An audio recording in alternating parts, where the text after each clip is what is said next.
Authenticity was extremely important to the campaign. I ran the campaign blog, and I was excited to see the new stories.coop website launch because it's very similar to what we were doing on the Obama campaign. We were telling stories, hundreds, thousands of stories. They were essential to our online communications effort. We wanted to have a different kind of campaign. We had a different kind of candidate. We had a candidate who wasn't talking like normal politicians talk.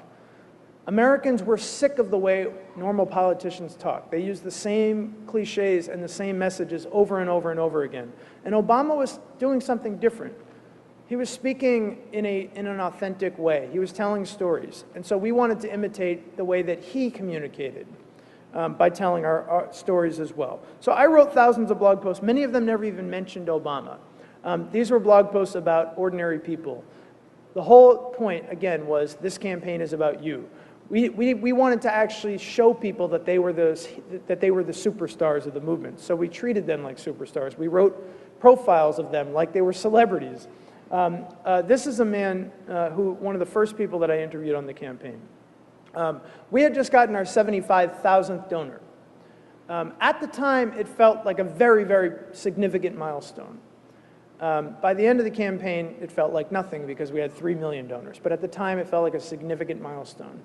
This was in March of 2007. And when that 75,000th donation came in, we celebrated in the office and we gave each other high fives. But we thought, why don't we try to find out who this person is? Why don't we take a magnifying glass and zoom in on that donation to show the rest of our supporters and the rest of the world that people donating weren't just nameless, faceless numbers. They were ordinary people who had extraordinary stories for the most part. So I called this guy, and he told me a story about how his daughter was always asking him, "Daddy, can I be anything I want when I grow up?" And every father or mother wants to tell their child, of course you can be anything you want when you grow up. They don't want to stamp on their children's dreams. But he felt that as a black man, he couldn't honestly tell his child, yes, you can be anything you want when you grow up, because no black person had ever been president before in the United States. But when Obama ran, he felt like he could finally look his daughter in the eye and tell her, you can be anything you want when you grow up.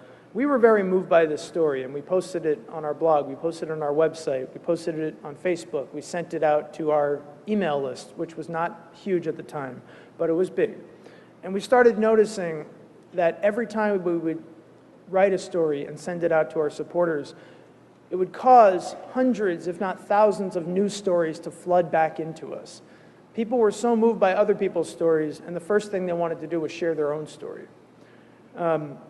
So we were able to collect literally maybe almost 1 million stories, and we were able to zoom in on some of the best ones and flesh them out and make documentaries and write longer blog posts about them.